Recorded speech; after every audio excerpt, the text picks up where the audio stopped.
Hey Ray, can you hear me?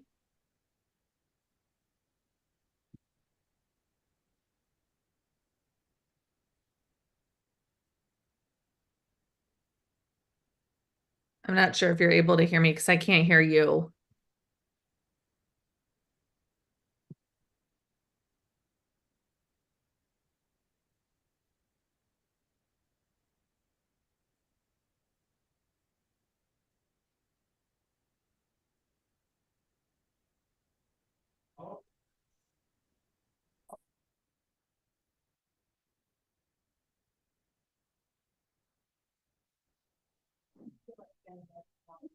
Shannon, I think, can you hear us now? I can. All right, Thank we're you. live and going. All right, sounds good. Good evening, everyone, and welcome to the Scarborough Board of Education business meeting. The date is Thursday, December 19th, 2024. Ray, would you call the attendance, please? Yes. Mr. Kelleher, Here. Miss Leon, Here. Ms. Lindstrom, Here. Ms. Peterson, Here. Mr. Rockenstein, Here. Ms. Tarpinian, Here. Mr. Peony Huff, Here. Ms. Ledger, She's been excused. and Ms. Ruskina. She has also been excused. Thank you. Perfect. Would everyone please join me in saying the Pledge of Allegiance? I pledge allegiance to the flag of the United States of America and to the republic for which it stands, one nation, under under God, God, indivisible, with liberty and justice for all. for all. Awesome. Thank you so much. Agenda item 4.0 is the approval of the November 21st, 2024 workshop and business meeting minutes and December 5th, 2024 business meeting minutes. If there are no objections, we can approve these by consent. All right, hearing no objections, we will approve those. Thank you so much. Agenda item 5.0 are adjustments to the agenda. Are there any adjustments this evening? There are none. Perfect. And then agenda item 6.0 is the Spotlight Award recognition. So for this, we'll turn it over to Jillian. All right. Welcome, everybody. So we are looking forward to our December Spotlight Award winner, and that is James Watson.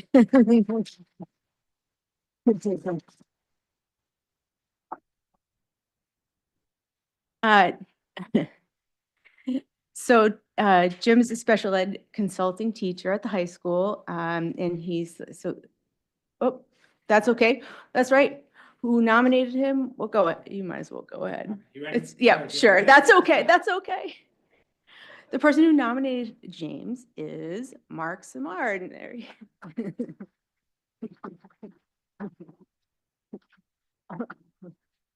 So I just want to say a little something about Jim first. So he is basically the head of special ed, the ed department at the high school, and we're told that he wears a lot of hats. He also started at the high school as an ed tech in, I believe, 1999. He has worked as a special ed teacher in the resource room previously, and then he has stepped into his current role, which he's held for the last 18 or 19 years. We had a couple of quotes about him, one of them from Mark, but Mark is also going to come up and speak. So he said, as a new teacher in the district, I cannot say enough great things about Jim. He made my transition to SHS feel like it was a shared priority among us, not just something I had to figure out on my own.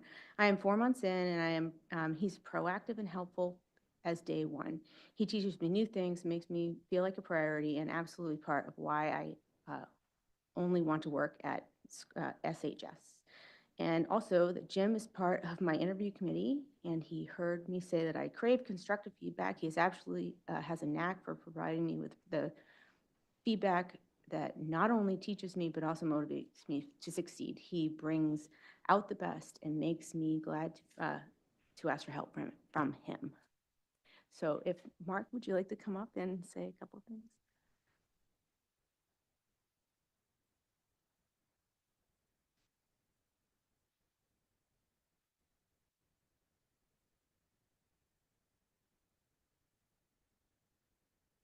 Thank you for allowing me to speak. I do have an admission of guilt. I lied to Jim in the lobby about 5 minutes ago and said I was here to talk about a sports coaching position for softball.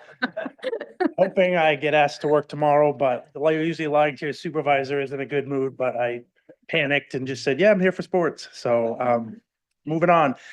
Good evening, members of the school board, colleagues, and community members. Tonight, I have the honor of presenting an award to one of our most outstanding employees, Jim Watson. I'm well prepared to justify my nomination with two more great quotes for the occasion. Why two?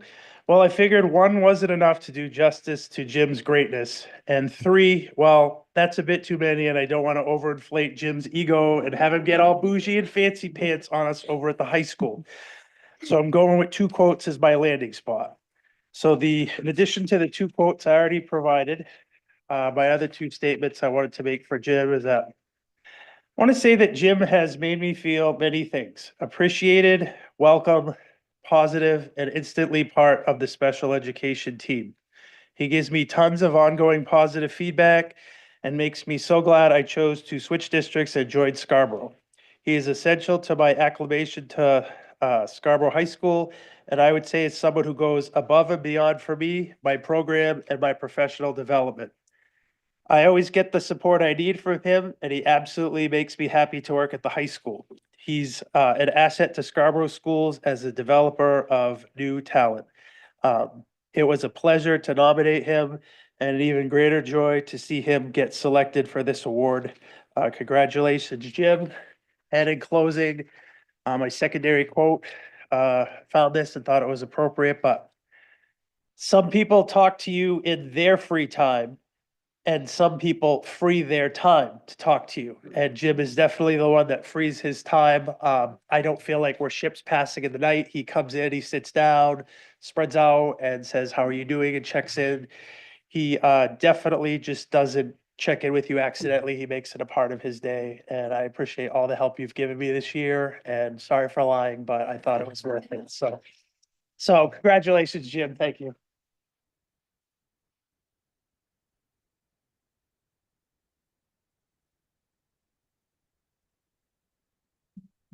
Did you want to say something? Come on up, come on up.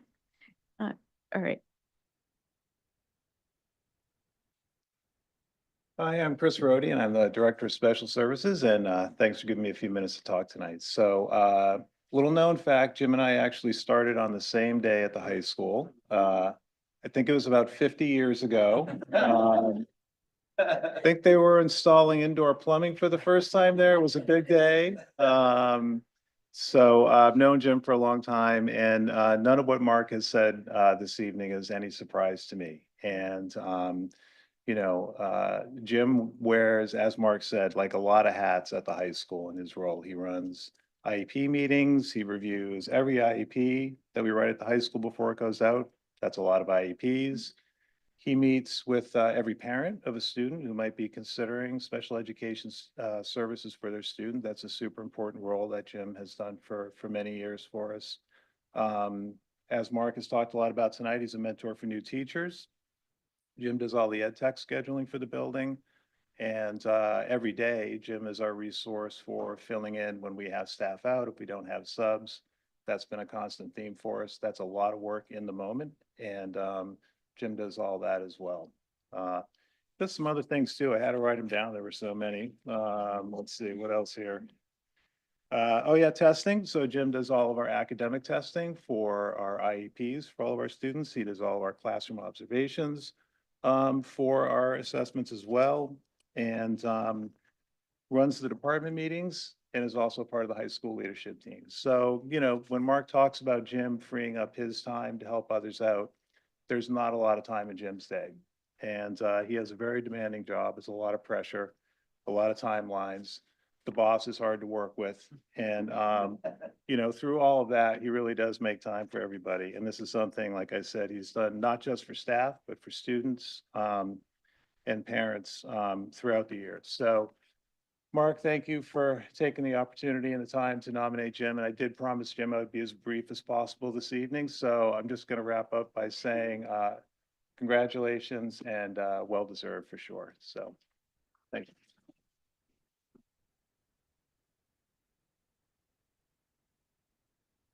Jim, can we get you to come up here so we can present you with an award? And actually, Mark, do you want to come up too so we can take a picture?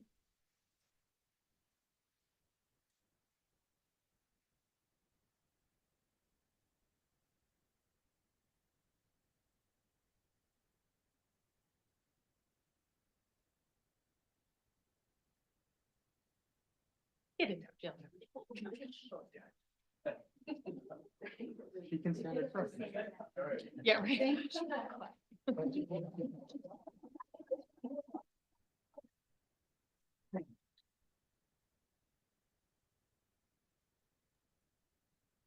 Good evening, everybody. And for those of you who do know me, I'm a man of very few words. But thank you. I appreciate this.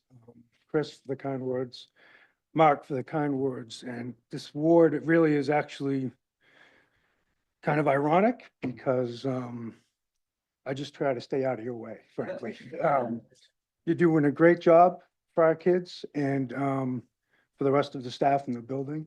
And I'm really happy that you're part of our team now. Thank you all. Thank you so much.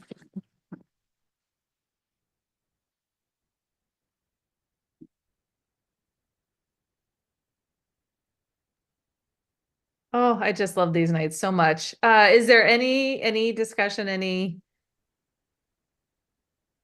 think I see Freyla's hand raised. Do I see your hand raised, Freyla? Perfect. Go ahead.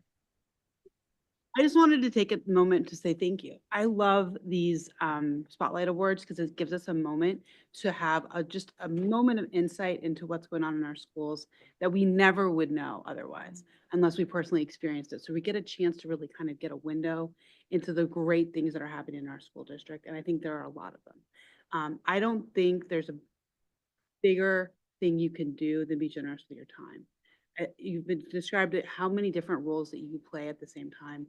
And as somebody who's that busy at work and who's doing that many things in that many different directions, to be recognized for taking your time, which is your most precious resource in your moments at work sometimes, to give to other people to help them be better. After you made an investment of over 25 years in our schools, is a testament to how wonderful our staff is and how we are so lucky to have you. So thank you so much. I really, really appreciate all your work. I'm so glad I got to learn more about it today. And we so much appreciate you and the hard work your department is doing. Thank you, Freyla. Is there anybody else? All right. Two things keep coming to my mind. These are my favorite nights. I love the opportunity to hear what our staff is doing and not from a little bit of a different angle, right? Like how you're helpful with each other, and it's a recognition from your teammates and your colleagues. And so that's, to me, incredibly meaningful, right? And two things that keep coming from when I was listening to what Mark was saying and what Chris was saying.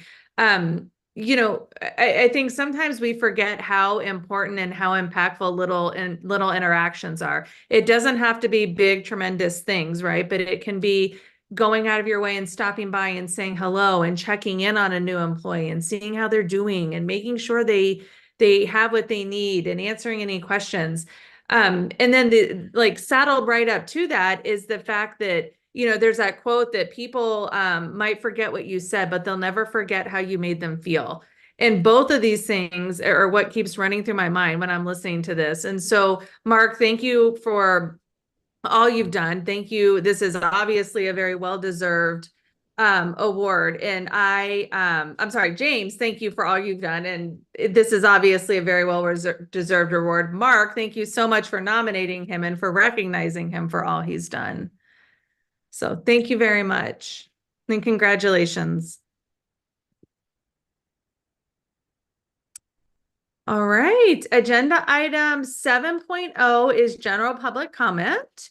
Is there anyone wishing to make general public comment this evening? I actually can see online too. If you're online and wishing, you can just raise your hand. I can't see the room, so I'm going to need a little bit of assistance.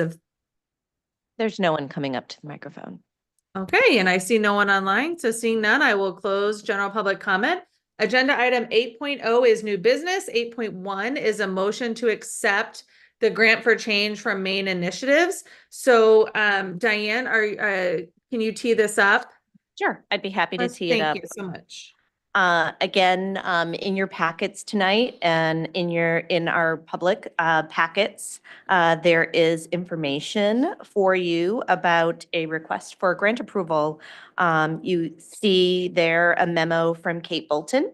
And I just want to speak on behalf of the school district that we are just extremely proud and excited to share that the Scarborough High School Civil Rights Club is one of 12 organizations that were selected for a 2024 Grants for Change Award from Maine Initiatives. I'm not going to go into the memo and read that in detail because I want the students to speak for themselves and provide that information this evening. But when we're talking about a grant, this is a sizable grant. This is a $45,000 grant that this group of students took the time to research, to write the grant, to do all of the work around that, knowing that the possibility of being selected was probably very slim.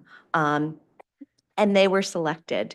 And so this evening, we are really excited to have them here to speak to you in more detail about the grant itself. We also have the director from Maine Initiatives who awarded the grant to the Civil Rights Club and Scarborough Public Schools, who will also speak about that. And we're happy to have dialogue and engage in conversation about the parameters of the grant and the opportunity that this provides for students in our school district. So super duper proud. So I know that you all have talked about an order in which you want to describe this tonight. So please come up to the podium.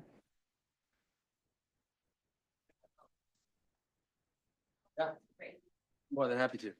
Hi, everybody. My name is Phil Walsh. I'm the Executive Director of Maine Initiatives. And before I talk a little bit about our process, can I just say how lovely that recognition process is? I'm not from Scarborough. I'm not part. I don't know Jim or Mark, but it's such a beautiful cultural investment in people. So it's kind of made my night. And I'm the one that's here bringing money to you guys. So thank you for that. My name is Phil Walsh. I'm the Executive Director of Maine Initiatives. Maine Initiatives is a nonprofit organization, a grant-making foundation here in Maine. Our mission is to support community and grassroots groups all around the state that are doing work on issues of justice and equity, social justice, economic justice, environmental justice. And we have multiple grant programs that do that. Here tonight, I'm going to be talking about, very briefly, the Grants for Change program, which is a program that makes grants to community-based organizations that are working to advance understanding, awareness, and action around racial justice here in Maine. And the thing that's perhaps unique or different about Maine Initiatives is that we use our grant-making programs as opportunities to bring community into conversation about the issues that we care about. So in terms of racial justice, we use a community-based and community-led grant-making process. So we invite organizations around the state who are doing work related to the issues that we care about, so in this instance, racial justice, to send in applications and tell us what is the work that they're doing, or what are the issues that they see in their community around racial justice, and what is the work that they're doing around those issues. And then we invite volunteers from around the state, anybody who wants to, and I will invite all of you, and anybody is invited to participate in our process, to read these applications and to learn about the work that's happening around the state on these issues. In order to make our decisions, then, we bring a group of volunteers, usually leaders in the issue that we're seeking to support, together for a 3-day retreat where they get information about all the applicants. And each year they select 12 organizations. And this year, those leaders from all around the state read the application from the Scarborough Civil Rights Club, and they were blown away. And they said, this is a group of young people who are doing something that we haven't seen anywhere in the state. Coming together, organizing themselves, being proactive, reaching out into the community to the, not only in the high school where they are, but reaching out into the middle school and to the elementary school and creating programs and creating pathways, doing mentorship, being examples of the kind of people that they want the younger students to be and that they are aspiring and already being in their own communities. So in terms of the selection of the grants, we had almost 40 organizations that applied, and the grant making committee said, this group needs to be part of our cohort this year because they're doing something that we're not seeing anywhere in the state. So for us, it is an honor and a privilege to award this grant to Scarborough Public Schools on behalf of the Civil Rights Club. And as you said, it's a 3-year grant.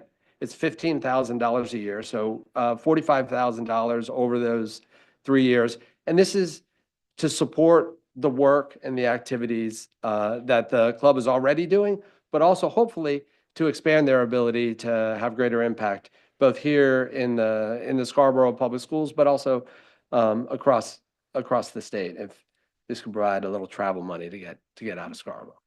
So I just wanted to say, first of all, thank you to the students, because I didn't know anything about this program. Our staff didn't know about the program, but when we brought our community leaders in to talk about the grant applications, they knew about this club. Several of them had been invited and had spoken with the club, and they said, this group is amazing. So for us, it's always a joy to learn about like good and important work that's happening. So thank you for reaching out. Thank you for inspiring us with an incredible application. And I did actually bring a check. I'm realizing that I should have brought a big novelty check. That would have been, I just brought like a boring bank check that says $15,000. But so I'm happy to hand that over. And I'm excited to have you be one of our grantees for the next 3 years.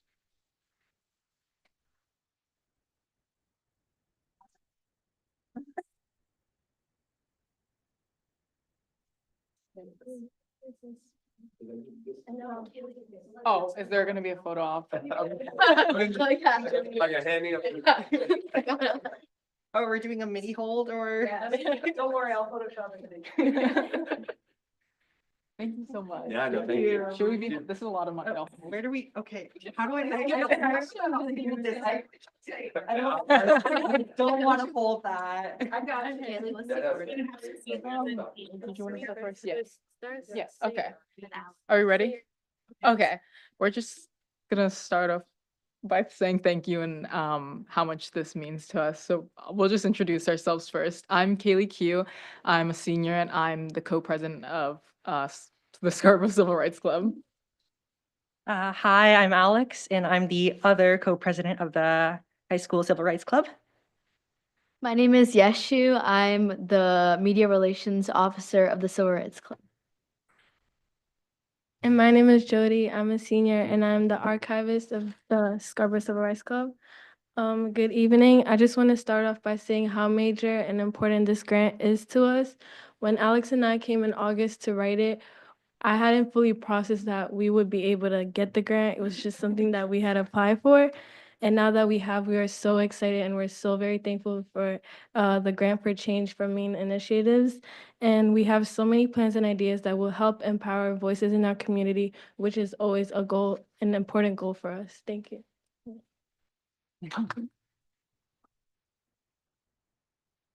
I really want to second that part. It is astounding that we are getting this money. We've applied for so many grants in the past, but never something of this scale.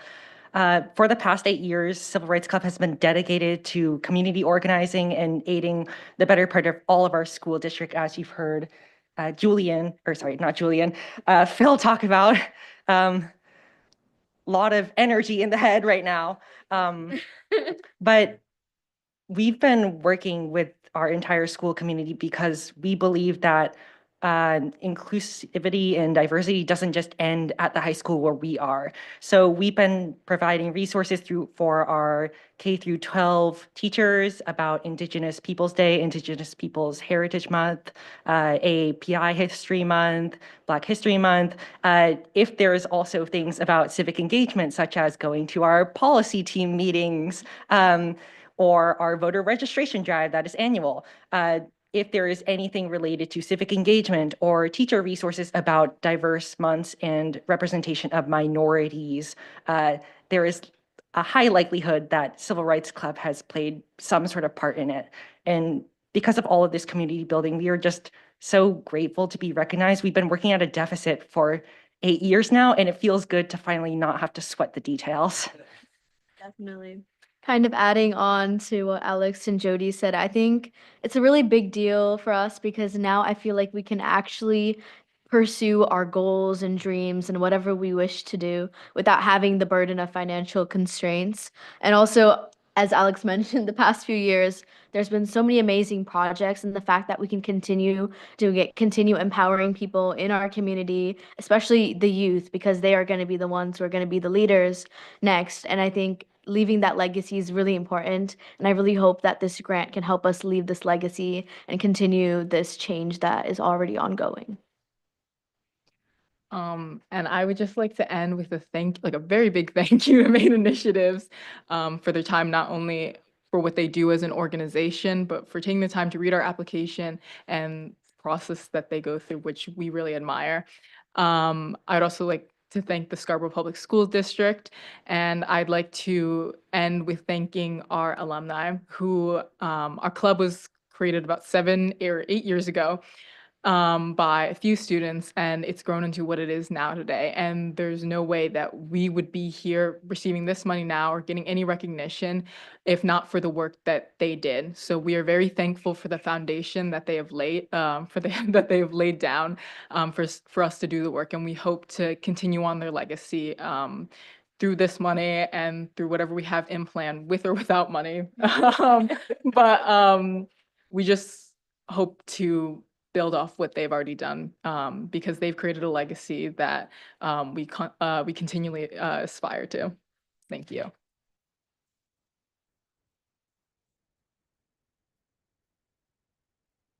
I'm wondering if the students can stay at the podium in We'll case stay. there are questions Yes. that members of the board have.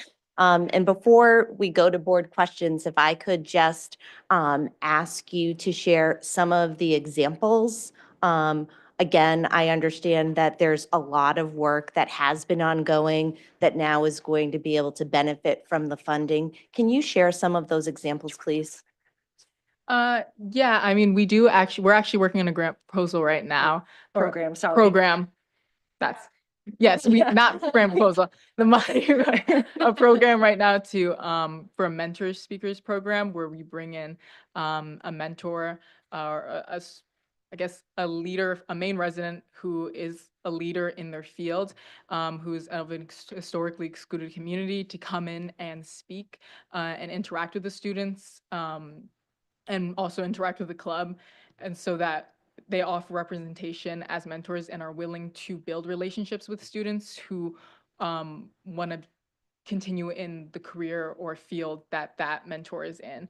And we just think that it's a good opportunity for people in our school to get representation and know that they are able to, regardless of their background, go into any field that they desire. So that's the big one that we're working on right now.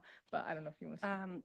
We've also been invited to be workshop presenters at the New England Youth Identity Summit. So alongside the expenses that it takes, not for travel because that's expensed by the school, but for like all the workshop materials we need, we're looking into doing that into whatever future events we may run for our school communities, as well as like the sort of greater Maine communities that we're doing with the New England Youth Identity Summit.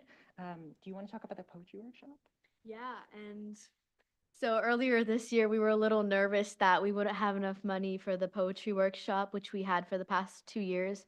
And I will tell you that space has been so important to so many people, including myself. And I think having it this year, having this money, and we're planning to have it again this year because we got money now. I think it's just really exciting, and I think it's going to be inspiring to so many more poets and future writers and even just people who want to interact in that creative field. I think it helped me find a space, and I hope that it helps others find their voice as well. Can you please I am the first youth poet laureate of Portland, Maine. So I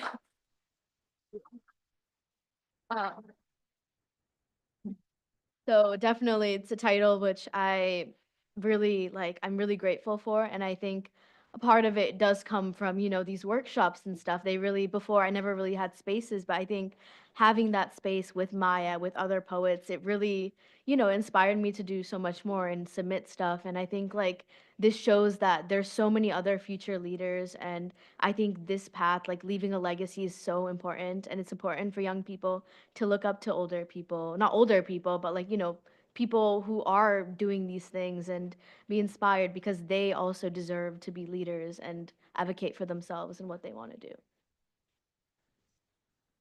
Also, like, because we know our advisor usually is the one that like brings the mentors and pays for everything. Like, we just want operational costs off and like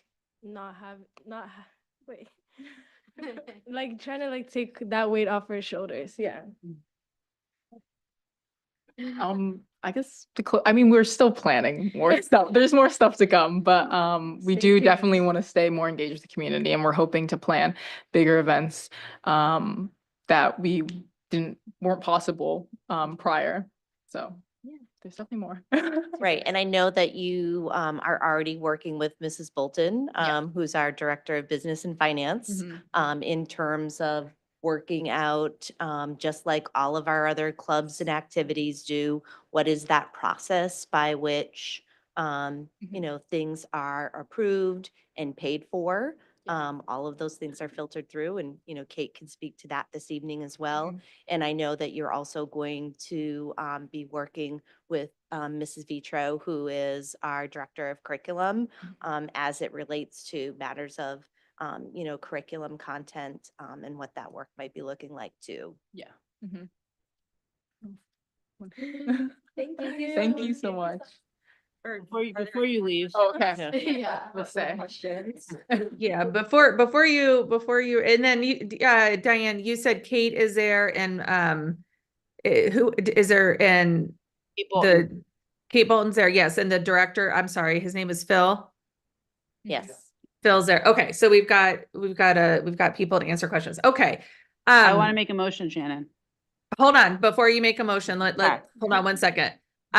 Is there any questions on what we've heard in today, or it was read about in the packet?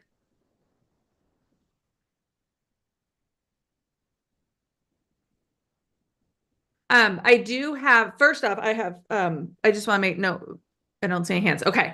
First off, I have a couple of questions, but I want to say first off that in reading this application packet that came forward, and reading the words you wrote, I can absolutely understand why the community was happy to award this to you and felt like this was a really, really powerful program to invest in. And I think that is something that the club, the students that were up here that represented, and the two that specified that they wrote this, that's something to be really, really proud of. This is a significant amount of money. And so I don't know, in my time, I don't think I've ever seen anything like this. I know I haven't seen anything like this come forward. So that is a really huge deal. And you should be very, very proud of yourselves for the writing that you did in this grant and the approval process that you've received. I have a couple logistical questions, just because once again, this is not something I've ever seen before. And so I had some, which I don't know are for the kids. I don't know if you're going to be able to help me with this. This might be more of a Phil and a Kate question. So I'm probably going to need their help as well. And this is just more in the way of, for me, more in the way of understanding what this process really looks like, making sure that we're being very thoughtful as we work through the logistics side of this. So I definitely want to make sure I'm separating these two, right? Like, so I want the kids to feel super proud of themselves. And now I want to be able to ask a couple of logistical questions at the same time. So when I look through the application process, the application packet that we have in our board book, which is, I think, the same that's public for anybody who's wondering what I'm talking about, I believe it is on our website. As I'm reading through, one of the requirements that I have a question about is that the organization, the group, or the coalition be a BIPOC organization. And so when you go down, you can see what that means for main initiatives. And so there's 3 things that you have to meet, 3 requirements. One is the board of directors, one is the staff leaders, and one is the organizers, or so your boots on the ground is what I would refer to that 3rd requirement. That all of those 3, that there should be 50% or more that are a BIPOC. So my concern is right now, I think based on what I can read in the application, I know we don't have a board of directors for the civil rights group. So what we're leaning on then is the staff leader and then your boots on the ground people. We need those other 2 requirements to be met. And so what I'm curious about is, in this moment, it appears from what I'm seeing in the application that yes, we meet those 2 requirements, but what if there's a day that we don't meet those 2 requirements?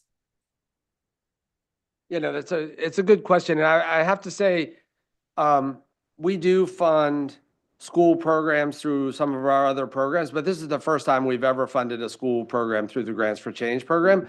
So we have done some adjustments to make sure that this applicant was able to be eligible. And in terms of those criteria, I mean, normally it would be the leadership of the organization that we would be looking at. But in this instance, we were really looking at the leadership of the club. So the fact that this was a club that was primarily led by BIPOC individuals and BIPOC students, and most of the members were BIPOC students, that was the eligibility criteria that was used on the staff side to determine that they were eligible. And then during the grant making process, the committee was able to review and discuss the eligibility because it was not a typical applicant. I guess the consensus was this is a group of BIPOC students that are organizing within a larger community that isn't majority BIPOC. And in that instance, this is exactly the kind of organization that we are seeking to support through this program. So we're going to conform sort of the eligibility criteria to the reality of the organization and not the other way around. So, I mean, all of that is to say the determination was made at the outset that the club would be eligible. And I mean, unless the club disbanded or something happened, there won't be sort of a reanalysis of the eligibility at this point. And this is a 3-year period, so the award is good for 3 years. Right, and I guess from a public school standpoint and the laws we follow, and Kate, this might be where I need your help a little bit. If the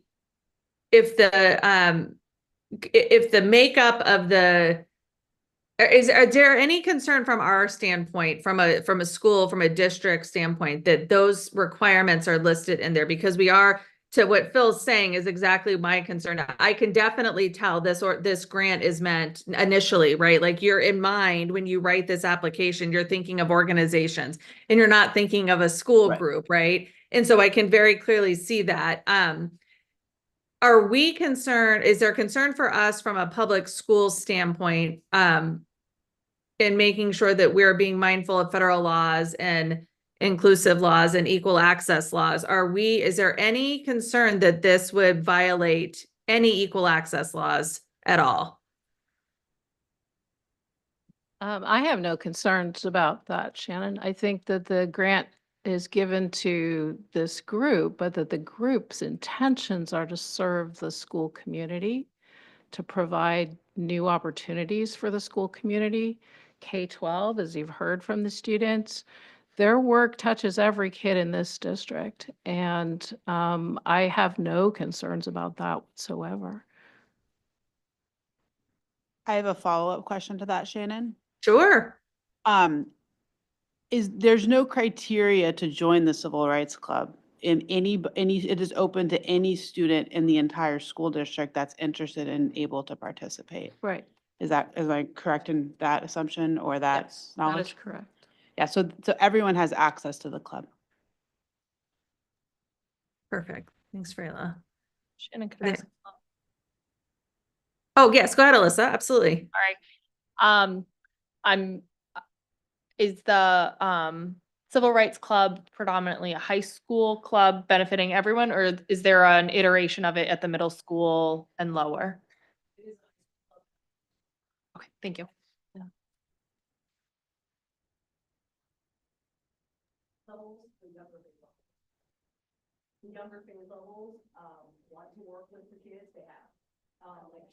Hey, Frayla, can you have Miss Shaw, Miss Shaw, Can you the step up to the microphone? mic so we are capturing what Perfect. you're saying? Thank you so much.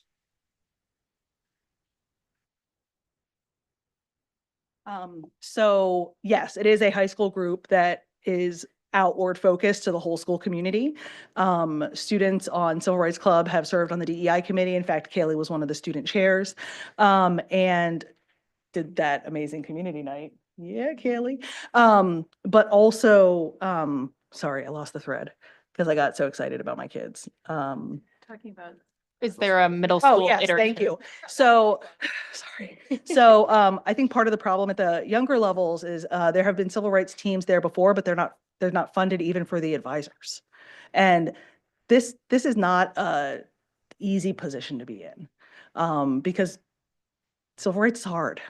And for an advisor to not be compensated, I think it's just asking one step too far. Fortunately, at the high school, the advisorship is a compensated position. It is a stipended position. So we have always reached out to the younger levels and said, anything you need we will help. So a good example is 2 years ago when the transgender and gender expansive student policy went through, or was being analyzed. The high school Civil Rights Club students met with the civil rights team at the middle school, was functional for that 1 year. And they got together, they had pizza parties, they looked at the policy together, they read it line by line, like 6th, 7th, and 8th graders. They made policy points, they came to the policy meetings and talked. And the middle school students were a little hesitant to speak, but they were there with their posters, and the elementary students were there and also spoke. So it is a huge mission for these kids to be the models they didn't see when they were growing up, because we just don't have that demographic of staff. And that's just a reality, right? So they are very, very outward focused, and anybody can join the Civil Rights Club. And of course, there are white students on the board of the Civil Rights Club. It is primarily BIPOC. It has been for the last 5 years, the Leadership Council. And the club continues to be, as a group, primarily BIPOC, because they're fighting to be heard and to be seen. And they want all students in Scarborough to be heard and to be seen, which is why they also focus really strongly on neurodivergences. That's a big focus for the Civil Rights Club, on socioeconomic equity. All of those things work together. Oh, yeah, Magdalena, who is also an officer, would like to say something. Hi, I'm Magdalena Goebel-Schupp. I'm the treasurer of the Civil Rights Club, and I was one of those middle schoolers. Me and a few other students were the people that emailed about to start up the Civil Rights Club at the middle school, because as my mom said, it is a hard position to be an advisor there. And I know that I, as a middle schooler, having that choice to be able to work with these amazing people, like it made a real impact on me. And it made me join the Civil Rights Club when I was a high schooler. And it's just such a welcoming and inviting space for younger students. And I just know it made a big impact on me and the trajectory of how I felt going into high school. So I just wanted to say that.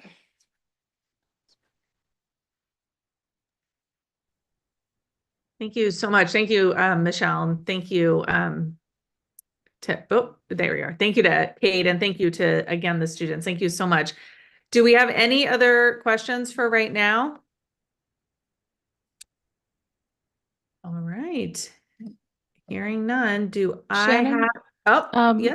I know you guys need to get to your vote, and that's my exciting moment of the night, but I did want to let you know that these are my new best friends, and we have a good plan for depositing the funds in our student activity account. We have our bookkeeper on board. We've got a budget started, and we've got some really solid financial planning going on.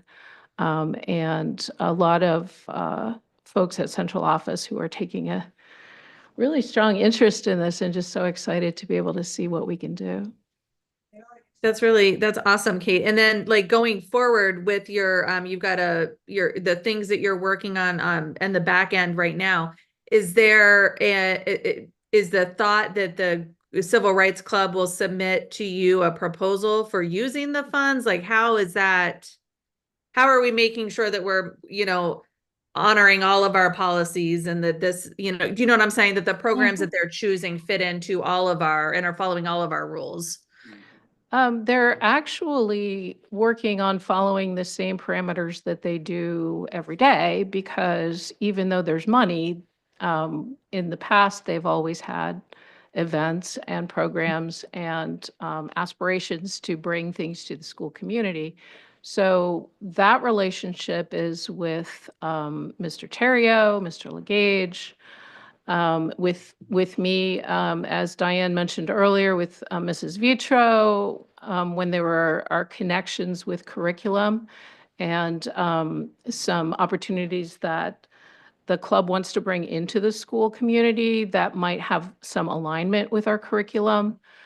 We've got a big team that's really paying close attention to this, and just, again, so excited to be able to have these folks dream and see those dreams come true. Can I speak to that too? Yes, please. So these kids are really exceptional. And we actually invited, because we are ready to go. The kids are ready to go. And we invited Kate to our Civil Rights Club meeting today to present her mentor program proposal that we're calling On Their Shoulders. Because Dr. Angela Davis, who is one of the most important civil rights leaders in the country, in our history, when asked what deference that children should pay to adults because children stand on the shoulders of their elders, Dr. Angela Davis said, well, if they're standing on our shoulders, then they can see farther than we can. And we 100% believe in that. And so today we invited Kate to come because it's a lot of money. So we want to make sure we're doing it right too. Like, we don't want to mess up anything. The kids, we want to do it right. Right. So we brought Kate over, showed her the proposal, showed her our recurring costs budget, which, yes, you did, and showed the special programming budget, and then also our income budget. And, with all the invoices and everything, we really like spreadsheets. We're a little nerdy, and put all of that together to share with Kate, to ask her if we had missed anything. And Kate looked through the financials and said, I can't see anything that you missed. And so after she gave us kind of the financial, like, yes, this looks good, now we've sent it on to our activities director and our principal, so that they can get their eyes on the meat of it, the program aspect of it. I feel like there's one more thing I wanted to say. I can't think of it, but hopefully you can see and hear how intentional the kids are. I mean, there is a reason they got that grant. And I think something that will be really important and of value to the board and the community in general is that we get a chance to come back and tell you what happened, how'd it go? And, some of the proposal that I saw today for the mentor program, outstanding. I mean, so detailed, so in-depth, thinking of everything, checking every box, making all the connections. This is powerful stuff. And I think it'll be really fun for us to hear more about it as it goes forward. And the kids even put on each slide for each presenter that we've asked to come be a part of this series, how it connects to CASEL, SEL, and the curriculum. Yeah. So the kids already put that on there because they know that is important to the mission of the district. Shannon, can I follow up on your questions? Yeah, absolutely. So I'm gonna ask them just like really specific questions because I want to like make sure it's very clear. So what I'm hearing is that there's a single process for all activities and clubs that go through the school when they want to fund something. And the Civil Rights Club might have access to more funds from this grant, but the process for approval is the same process that every club in the school would have to follow if they put, it's no different. It's going in the same account. They'll be held to the same standards and the same policies when they want to expend those funds and the same approvals. So no funding would be spent without the submission of the invoices to you for approval and to the principal as necessary, just like every other club. So despite the fact that with this amount of money, which is way larger than what we're used to in school activity funds, they'll have access to a greater amount of resources. Thank you for this, per this grant, because of the grant. But the process, there's no special treatment being afforded for this club because they are able to access these resources. They have to follow the same rules and procedures, and they have to get the same approvals. So both their financial books have to be in order, allocate, and their proposal has to pass through all of the same checks and balances that we put every other activity from the school through the high school and the building team to make sure that everything is appropriate and like the school wants to endorse what the club is doing. Is that sort of, Yes. that's accurate? That is accurate, yes. Yeah, thank you, Freyla. And thank you, Ms. Shupp, for explaining that a little bit more, because I actually was one of my questions, because I actually didn't know what the approval process is for things that happen in the club. Because again, this is entirely new, right? And so I didn't know how things and activities were approved, that because clubs are a little bit, they kind of walk this fine line, right? There's curriculum clubs, which to me makes sense. Those go through Ms. Vitro, and then there's the clubs that are non-curriculum based. And so I wasn't quite sure the process. So I appreciate you explaining it. And I do think what Kate Bolton is saying is really valid. There's a lot, and Ms. Shupp, what you're saying as well, there's a lot of added value for the kids outside of writing this grant, seeing the process through and seeing success. That's step one. But now you've got step two, which is project management. You have step three, planning a budget. You have step four, managing your finances, right? So there's all of these added benefits that for the kids. I'm really speaking to you. I hope you see this, and this is a gigantic thing to think about as you're thinking about your career and next steps in college and all the things you're going to do further on. This is a wonderful step, right? Like dipping your toe pretty significantly. Probably more like dipping your whole leg into the pool I and was really joking with getting the this kids, it's kind of experience. like winning the national championships of civil rights clubbing. Yeah. Yeah. It's really huge. And I would personally love if we could, this is a 3-year grant, as I understand, the $15,000 every year. I would personally love if, outside of your approval process, maybe once a year, we can come back and hear what you've done with the funds. Perhaps you come Yeah, back to a board yeah, of meeting once a course. year? I would Maybe. actually argue there might be more scrutiny because we have this much money. I Hmm. mean, honestly. And we don't have to spend $15,000 a year, to be very clear. Like, we are very excited, actually. We could talk about this for a while, but we are very excited about investment income and like how money earns money in the bank and things like that. So no, we're not like playing the stock market, for the record. I don't want anyone to panic. It's just that money grows interest in the bank. But we're excited about the opportunities for the kids to learn about how that works. And we've already, normally in the approval process, I wouldn't have gone to Kate at all, right? I would have gone directly to Mr. Terrio, Mr. Legage. But again, because we want to make sure that we're doing it right, because it is a lot of money, we asked Kate, like, can you look at these financials first? Because we want to make sure if Mr. Legage and Mr. Terrio have any specific questions that we have done this right. And it's a great opportunity, like you said, it's a great opportunity for our kids to understand more about finances, more about project management, which they're already pretty good at. And also, what do words like in-kind donation mean and things like that? These are real life skills and they're leaving with them. I also have another follow-up, Shannon, and that's Sure. just that I want to point out, and Kate, I'd like you to confirm this. We have a lot of community groups that invest a lot of money in our school. Sometimes boosters will purchase large amounts of athletic property or pay for coaching or services. I mean, we have other groups that have large amounts of money that come into the school. I think it's unusual in this instance because we don't typically see that with a club like your type of club or an academic club. We're usually seeing that in the athletic arena.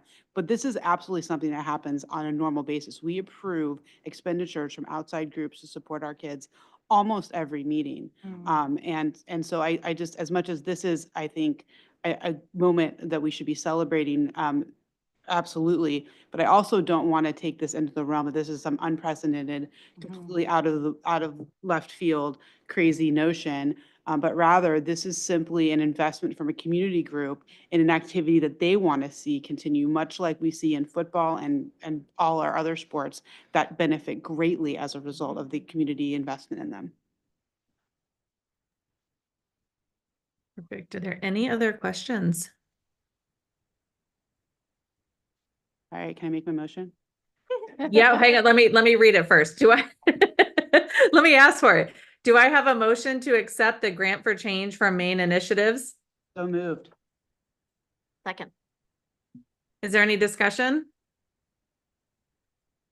I do have a discussion point now that all my Sure, questions please. are satisfied. I want to say congratulations. This is super exciting and quite an accomplishment. I also wanted to take a second because for people who may not have been keyed in or read the entire grant application, I want to highlight the number of things this particular student organization has brought to our community and the value that they have invested in the time and resources for many years. That I don't think people understand the level of commitment that this club has brought to our entire community. We've talked about the annual voter registration drive since 2018. How many students have accessed voting that they would not otherwise have done? The K-5 literacy outreach. These students have gone into the K-5 schools and increased excitement. My child particularly benefited from that program. But there's a lot of inspiration that came out of it. And then this year they made it more digitally available and allowed students in different avenues with the librarians to increase literacy with our students. As our student body becomes more diverse, I think we're going to have more conversations about how we support every student and make sure every student feels welcome in the school as our school demographics change. They have provided support to teachers and curricula. They provide a lot of support to teachers K through 12 on Indigenous Peoples Days and other moments in time where we celebrate different cultures. I know when I walk through the high school, I see very prominent posters on the walls highlighting different aspects of celebration of people that we don't normally see. And I think that creates a very welcoming environment. I know I was very surprised by that when I first walked through the halls of our high school, and I felt very it made me feel really good. And I have to believe that other people are feeling that as well. They go to marches and protests, they go to school board policy meetings, they testify and track bills in the legislature. They worked with the DEI committee, and I can attest to their commitment on that committee, as I was on it for the entire time that it was in existence. They wrote a grant that brought an author to the 3 elementary schools and provided a copy of Magnificent Homespun Brown to every Scarborough elementary school student. They hosted and planned a candlelight vigil for the Scarborough community in 2022 regarding some violence that happens in schools. They engaged and invited Dr. Sessoms from Pennsylvania, psychologist, to present. They've collaborated with Maya Williams to implement multiple poetry workshops here. And I mean, I don't think it can go unnoticed that when you foster that kind of environment, you have students who create great poetry and are recognized statewide because of that. They planned and hosted the Readers Retreat as a satellite location. I've heard about that from multiple groups. That was an enormous endeavor that required just extremely high amounts of coordination on all the levels with multiple community partners. They've collaborated with or Principal Kafari. I'm skipping lines in their grant because I'm trying to be a little bit faster. But they wrote 2 chapbooks. I own both of them. They're anthologies of poetry. They're beautiful. They support culture clubs for members. They bring food, joy, healing, liberation for BIPOC school members. They support goals and high school awards. I don't think this school can really be understood without the work and the meaning that this club has done. I don't think it's normal for high school clubs. I don't think normal should be where we're aiming for either. But I think there's a reason why this group was singled out for this award. And I think the level of their dedication, commitment across the entire school community and the wider community is truly extraordinary and deserves recognition. And I think that they have done a lot of work that otherwise would probably not have gotten done, and certainly would not have gotten done that way. And they did it while they were students. And that's hard. It's hard to stand up as a student in a school environment and to really be vulnerable and put yourself out in front of your entire student body in order to make positive change. And I really want to call out how powerful and truly extraordinary I believe each and every one of you are. I am done. Thank you. Thank you, Freyla. Any other discussion? Oh, Sorry, Shannon. oh no, go ahead. Go ahead, Alyssa. I think Freyla did a beautiful job. I don't think I can top that, but I just wanted to say when I was kind of reading through everything, I was so taken aback by how far reaching your impact has been. Sometimes you guys are also students on top of all the work you've done. You have grades to maintain and other lives and all. They do. Yeah. And it was amazing to see, you're everywhere making an amazing impact on the community in kind of so many places. So I just wanted to, Freyla did a beautiful job kind of capturing all the other parts, but I just wanted to let you know how taken I was really by the extent of the impact you guys do. I just want to say one more thing. Speaking to the longevity of the program and the sustainability that you were referencing earlier, Shannon, this club, this grant, these extraordinary, exceptional kids don't exist without the 8 years of kids who came before them to build the programs as well. In 2016, there were 4 kids in Civil Rights Club, 4.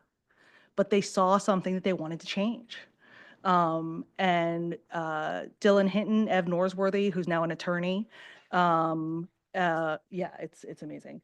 Alyssa Doherty, whose younger sibling actually now is in the club and benefits from her sister's advocacy 8 years ago. Every year, the kids have been laser focused on how can we understand more? How can we share this with others? And, how can we support all Scarborough students? And I could not be more proud of the exceptional kids who have been in the Civil Rights Club for the last 8 years. And I'm so grateful to work in a community that will uplift these children because they are, as I said, exceptional. Thank you so I'm much. gonna add also some Yeah, please. comments, Shannon. And I appreciate the conversation and you guys answering the questions about everything because, this is a lot of money. And, we just want to make sure that we're not excluding anyone from this process as well. And I think you guys have answered everything beautifully. I think you all should be really proud of yourselves because this process seems like a lot. How often can you say that you participated in grant writing and going through all of They this? actually really like it. Yeah. So, I'm sure it's a rewarding experience. And again, thank you for choosing this club. I think it speaks volumes. Even myself, I'm represented within your group. Yes. And that's a lot. You're in Maine. Yeah. This is uncommon. And I love seeing this group grow. And I think you guys are amazing and wonderful. So you guys should really be proud of yourselves.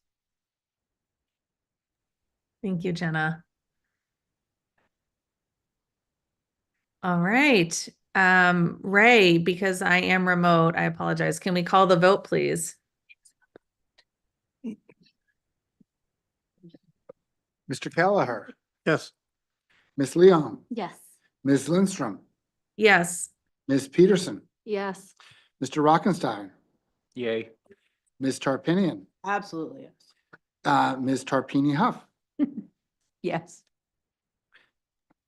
Motion passes unanimously. Thank you so much. All right. Can I just get a picture of all of you guys again? Yep.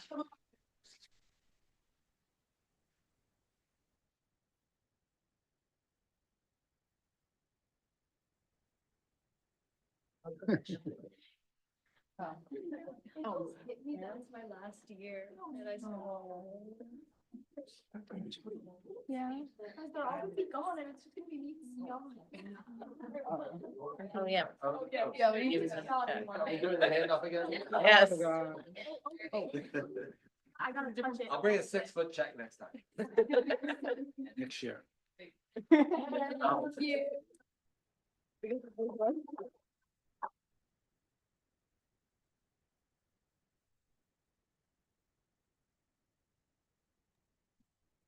All right. Thank you. Thank you for thinking of that, Jenna. All right. Agenda item. I'm going to carry on to 8.2, which is the Scarborough Middle School's presentation. So I think I see Principal Terrell and Assistant Principal Murphy in the audience. Is that correct?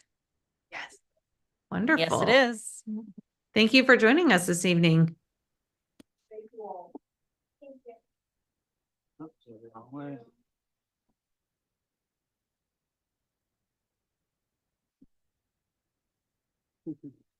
Bye-bye.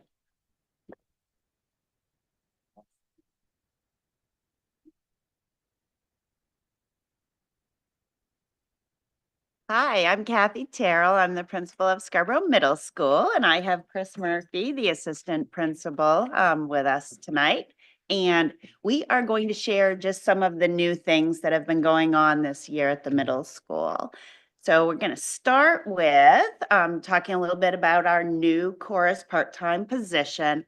And just as a little background, I think you know that for the past few years, the high school chorus director has been able to come down to the middle school as we grow the chorus program. Well, fortunately, we did really start to grow our numbers.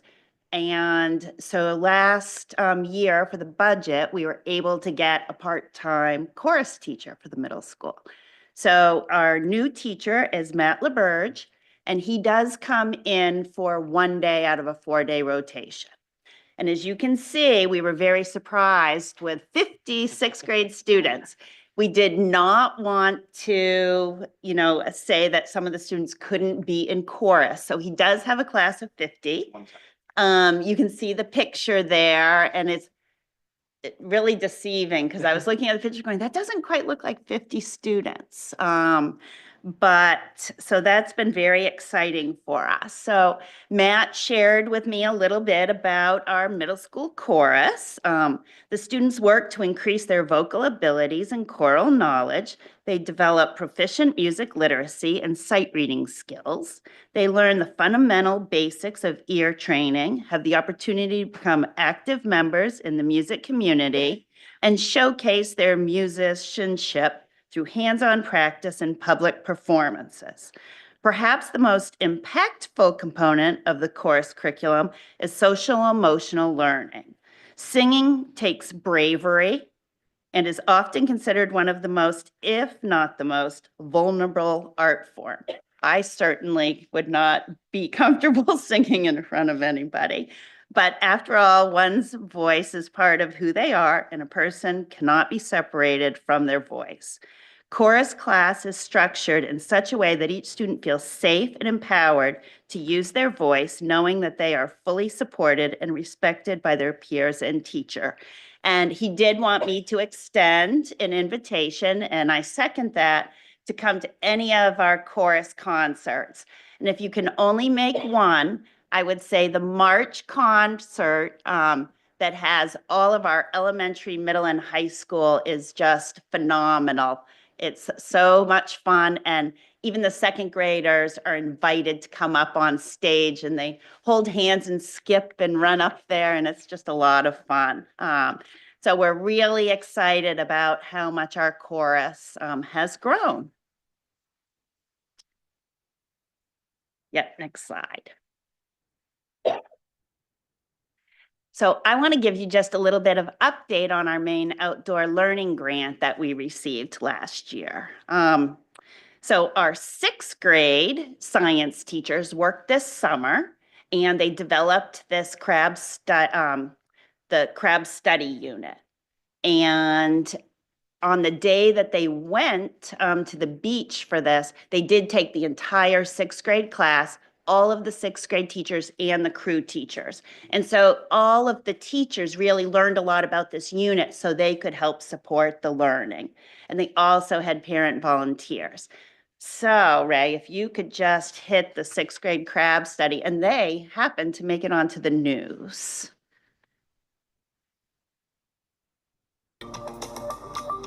All right, before we get to weather, check this out. Scarborough Middle School's entire 6th grade class of 235 students hit Higgins Beach today to collect data about invasive crabs on Maine's coast. The students are working with the Gulf of Maine Research Institute to gather data for the organization's Citizen Science Initiative. Scientists there will analyze this data that the students gathered today as part of a larger project about invasive crabs. A pretty nice day for it too, Hunky. We do that. Luca loves looking for crabs. It's a kid. Yeah, so they had a lot of fun. And then our 7th grade integrated learning team, and the 2 teachers of this team, they did work with Katie Vitro on writing this grant along with one of our instructional coaches. And they've done a lot of work. So really, it's a piloted program right now, and the objectives of this integrated team are to provide students with standards-based interdisciplinary opportunities that engage them with the outdoors in their community. Highlighting hands-on learning opportunities, this educational approach aims to boost academic performance, foster deeper connections to the local community, nurture students' appreciation for nature, and instill a dedication to becoming engaged, contributing members of society. So during Q1, they had a community unit and a forest exploration unit, and they culminated it by partnering with the Scarborough Land Trust to understand how to create a trail system and allowing maximum accessibility to our outdoor learning spaces on our campus. So on Thursday, November 14th, the team spent the day at the Pleasant Hill Preserve. There, they learned from Scarborough Land Trust staff and volunteers about the history of the area, identification of several plant species, invasive species examples, habitat restoration, and trail development and maintenance. And I know one of the invasive species that they learned about was the bittersweet. And I don't know about you, but I have it all over my land in Scarborough. So I was very interested to learn more about that. Upcoming will be a maple sugaring and maple syrup production unit. And so this really came from the students. So as the students were out in our woods and identifying trees, they really identified a lot of maple trees. And so they had a lot of questions about how do you tap trees? How does the sap become syrup? And all of the steps in between. So the team is partnering with Pineland Farms.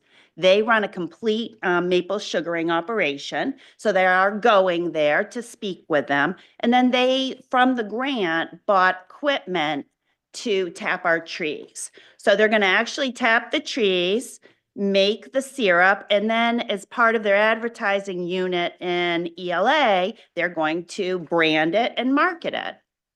So that, and then the next unit after that, they're really still putting it together, but it's the Science of Snow and Extreme Weather and History unit, and they are partnering with Pleasant Mountain, and they will be going there to learn about the day-to-day logistics and process of making snow. And while there, they'll do a little skiing, snowboarding, or snowshoeing.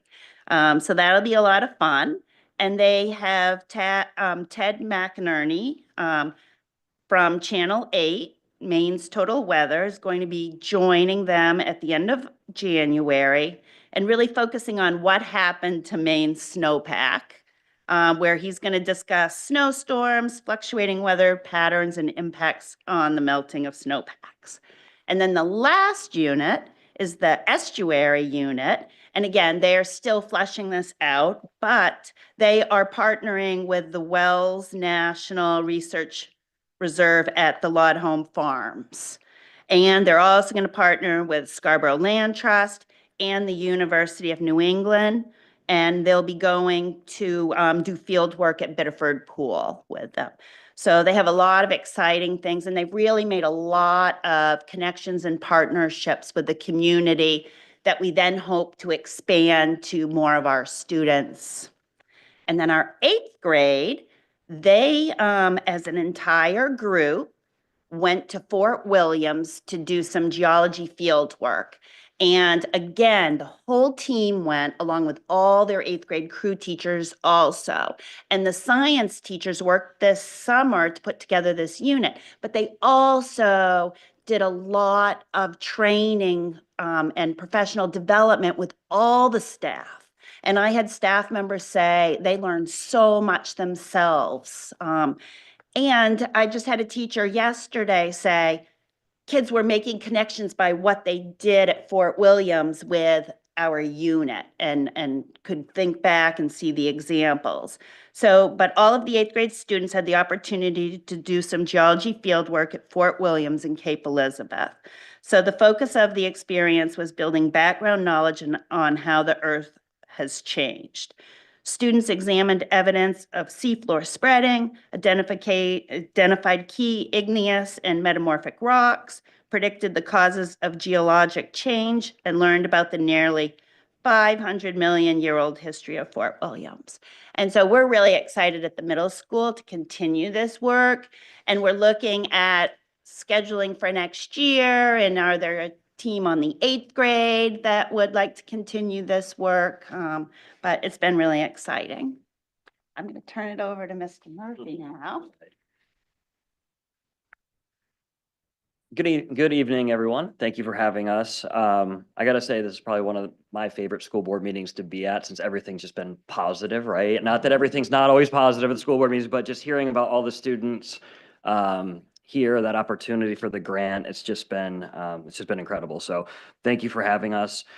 So at Scarborough Middle School this year, we've been working with the Ruler program, which is it's a social emotional learning program and curriculum that's been implemented at both Wentworth and the middle school this year. Last year, really the focus was school-wide in our professional learning communities to go through this as a staff. We really spent the whole year as a staff going through lessons, going through exploring all of our own feelings and emotions, which was interesting because even as adults, we struggle, I think, with doing that. So it was important for us to go through that as a staff to understand if as adults it's challenging for us, how are we going to make sure we make it comfortable and successful for students this year when we begin implementing those lessons and opportunities. So we learned about Ruler like through a student lens, like I said, to further assist with the development of the lessons for this year.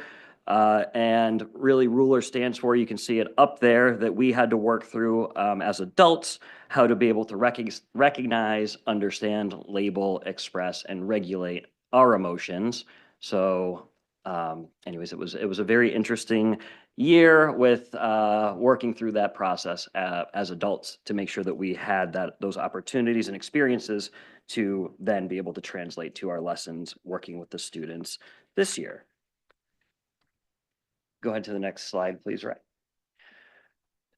This is an example. This is our charter, and this was created by our students this year. This is just one component of the Ruler program, and what the charter does is it really builds and sustains positive emotional climates by creating agreed upon norms for how people want to feel and how they can help themselves and others feel in a certain environment. So in this case, obviously at SMS. And what you're seeing are the results of our students coming up with words, action words of how they wanted to feel at school. All the students participated in this, and then it was narrowed down using, why am I blanking on it? A word cloud to look at the top 5 emotions that students really wanted to feel at school. So it was narrowed down, and the 5 that our students came up with were happy, pretty simple one, but obviously not an easy one to always feel at any environment.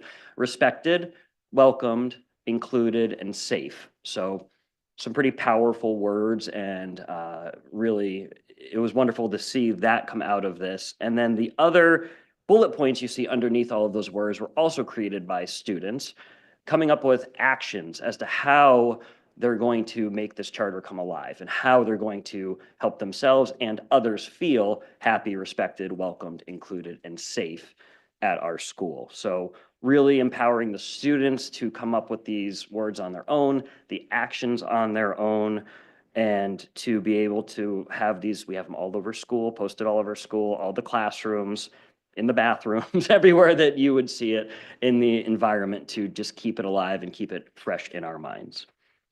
The lessons themselves have been implemented through CREW, which is kind of like an advisory period on Mondays, about a half an hour. So a lesson each Monday to discuss either new vocabulary, have team building activities. We're going to go through all the different tools of Ruler this year with the students. We have things called the mood meter, which is where you can plot your mood based on your various emotions you're feeling, whether you're in a red, yellow, green, or blue quadrant with your emotions. Then it really is the program itself, based on my role in working through maybe student discipline and conflicts. It's really wonderful for me to see this come into action because you work through finding your emotions, being able to express that, and then working through the process of those restorative conversations of taking on an understanding of how your actions and how your words might impact others and trying to bridge those relationships and have those restorative conversations instead of just looking at discipline. So for me personally, I've really loved seeing this come to life. I think that was it. Oh, lastly, just the fact that Wentworth is doing this as well is wonderful because it kind of was a tough sell for our 8th graders this year, right? Because, oh, we're in 8th grade, we're just learning this new program, we just want to go outside and play during CREW time. We'll get to that in a second, how we've kind of compromised with them on that.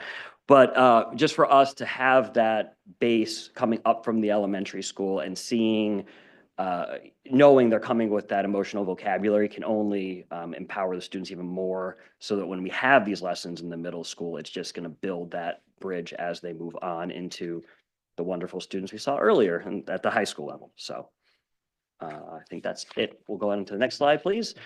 And so this was, I don't want to say it was a compromise with the students in that we were having the Ruler curriculum during CREW when the weather was beautiful. Crews would love to go outside and kids would always ask to go play and have fun and as they should. we've implemented this year a movement break for all the students, 6th, 7th, and 8th grade students, and they get up to 22 minutes of outdoor movement time, which obviously is beneficial for numerous reasons. More time away from screens to be outside, and it's really a I say free play, it is supervised, so don't worry, we're out there with them. It's not totally free time, but free play and socialization. And it's really, I think I've had one cell phone brought in from being outside all year long thus far, which is pretty impressive if you're thinking it's 3 grades every single day so far up to winter break.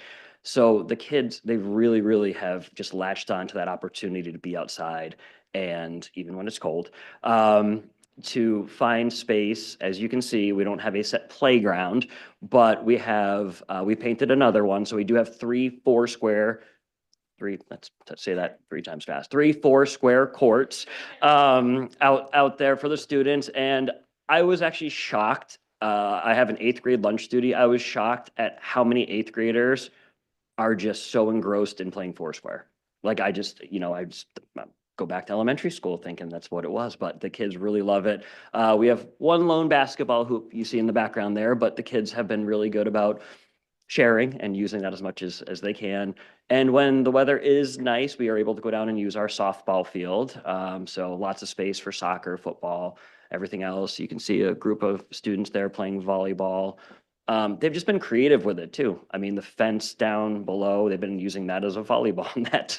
They're just making their own space as well, which is what outdoor playtime should be, right? Creative and coming up with some fun. But we also, I mean, it's not just that. We have equipment boxes, we have basketballs, volleyballs, Foursquare balls, spike ball. Kids love that. And really just, we've been making adjustments all year long as it's been. When the field is too wet or something, we find other asphalt surfaces for the students to use. And it's just been, I don't know, from my perspective, really wonderful. And we've got good feedback from the students, of course, the teachers overall, maybe not so much the nurses, a few more injuries outside at movement breaks, but that's just par for the course. But ultimately, what we will do too is obviously survey the students and staff and parents to get some feedback and see what we can do to improve those opportunities for the students. But on just some anecdotal data, it's been super positive. So that's it for now. Any questions about anything for Kathy or me?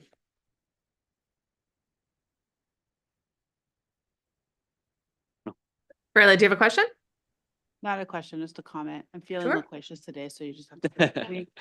I just want to say that I remember when Katie Vitro wrote that Molly grant and hearing about it, and it was exciting, but seeing what you've managed to accomplish is truly amazing.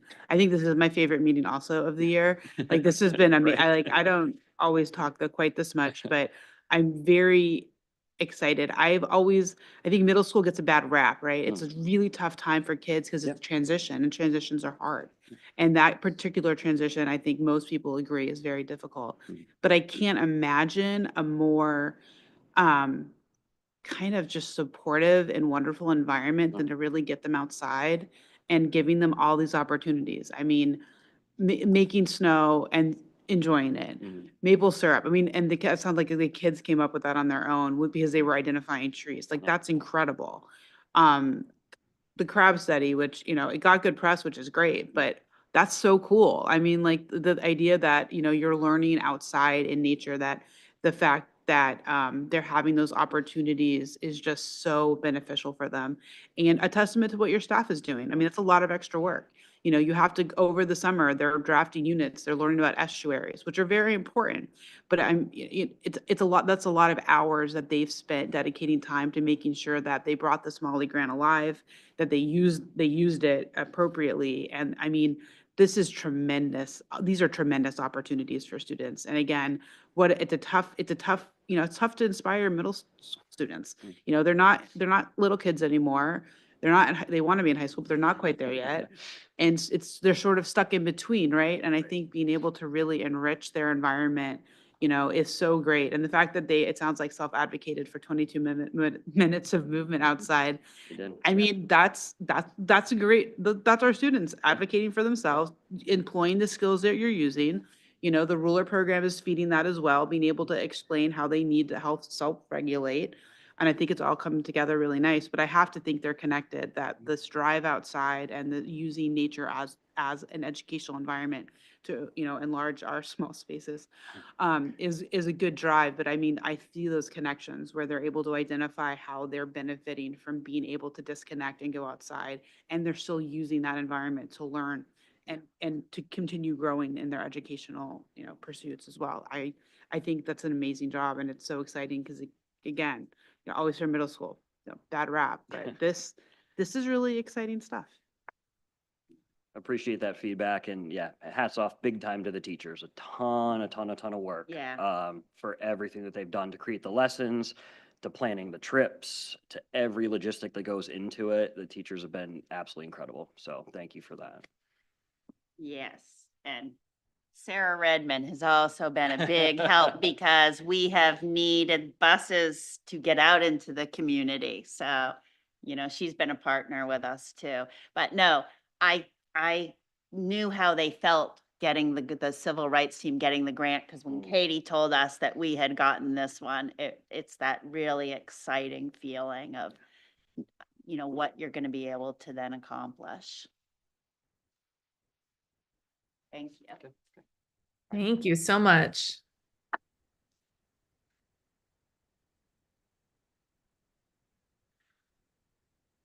Right. Let's see. Agenda item 8.3 is Scarborough High School Model UN Clubs trip. Yeah, so Diane, is before, this for you? yeah, I can tee this up. Thank you. Again, just as a reminder to the board, we updated our field trip policy this year. And as part of that update, there is a provision that any overnight field trips would come to the board for approval. And so Nicole Petherbridge is. No, Nicole Schmid. Oh, She's across the hall from me. that's right. Okay. I had the first name right. Yes, hi, I'm Nicole Schmid. I am the Model UN advisor for Scarborough High School. And we would like to ask your permission to go on an overnight conference to USM in Gorham. We could almost run there. And it is a simulation opportunity for students to practice their diplomacy skills, to act as ambassadors for various countries around the world and work on problems that the United Nations has approved for these simulation activities. The United Nations created this program a few decades ago, and they have spread it throughout the world. So this is a great opportunity for our kids to go in and learn about parliamentary procedure, how to be an ambassador, how to respectfully acknowledge other people from other countries and work together to solve crises that the world faces. So it is a conference that is in May in 2025. It does interfere with the school day, but the students know that they would be responsible for any work that they missed. It is an overnight trip where they would stay in dorms. The college students are gone. So the people that would be there were other teachers from other districts, as well as myself. Obviously, I'll stay there in the dorm with them. The Professor Ruback is the person in charge at USM. So he has run this for about 16 years, I want to say. I have attended this conference myself when I worked in other school districts, and the kids are busy. They have a lot to do. They have to do research before they even go. They have to get up. They have to work on their public speaking skills. They need to understand Robert's rules, conduct themselves in a professional manner. They go in with suits. They have to write resolutions collaboratively with other students from around the state. Sometimes there are also students that may be attending from other parts of the United States. So it's really a wonderful opportunity for them. And we would love to go if you would allow us to do that. Do you have any questions for me? Thank you, Nicole. Any questions for Nicole? Can kids from younger grades go and watch this take place, or is it a closed event? They do have a middle school Model UN, but I don't believe that we have a middle school Model UN. So I don't know if they would be allowed if we asked permission or not. Okay. Yeah. I think I want to follow up on what Jillian's saying. Is there an opportunity for audience to watch the debate happen or the? I have not seen that, but I Okay. don't know if they would rule that out. Okay, understood. Thank you. Thank you. Any other questions?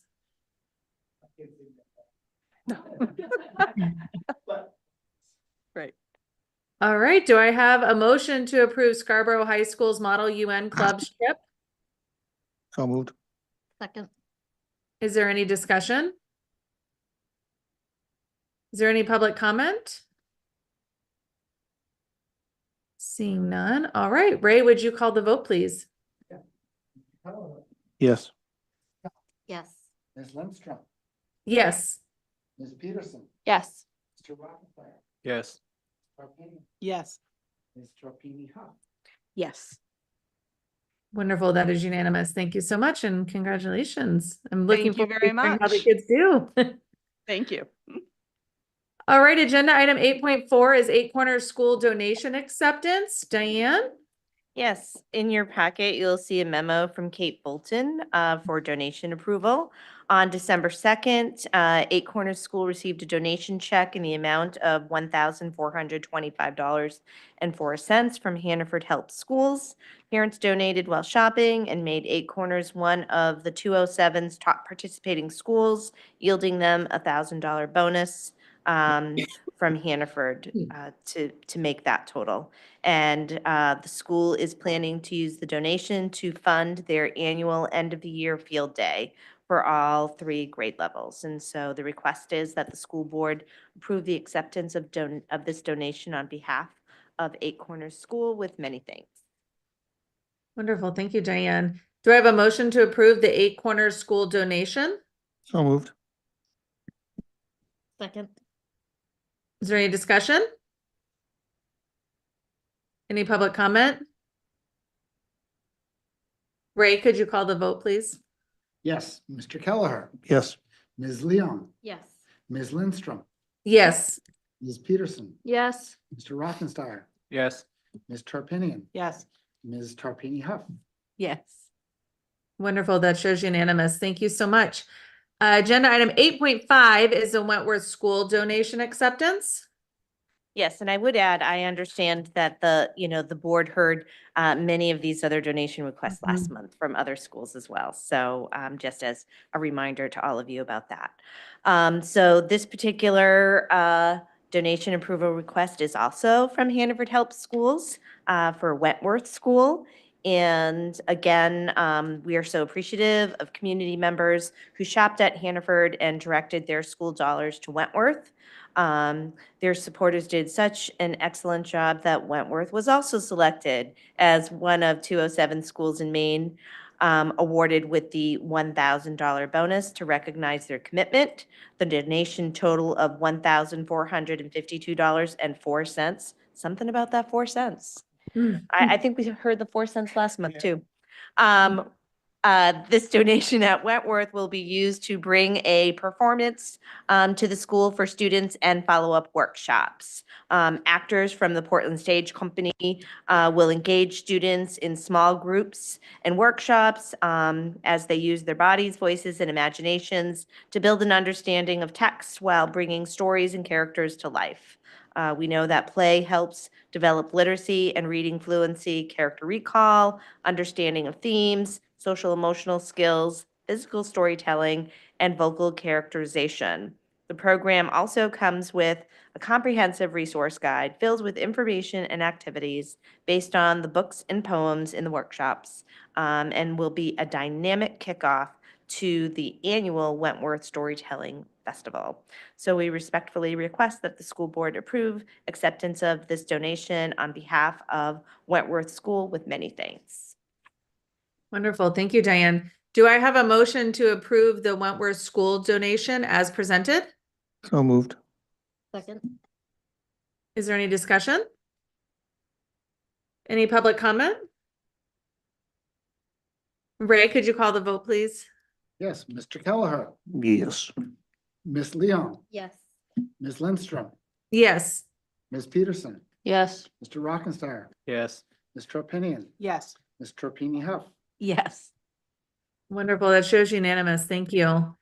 Agenda item 9.0 is adjournment. So without any objection, we will adjourn at 8:47 p.m. All right. I hope you all have a wonderful, wonderful holiday season, a holiday break from school. Enjoy your time off, and we'll see you in the new year. Good night.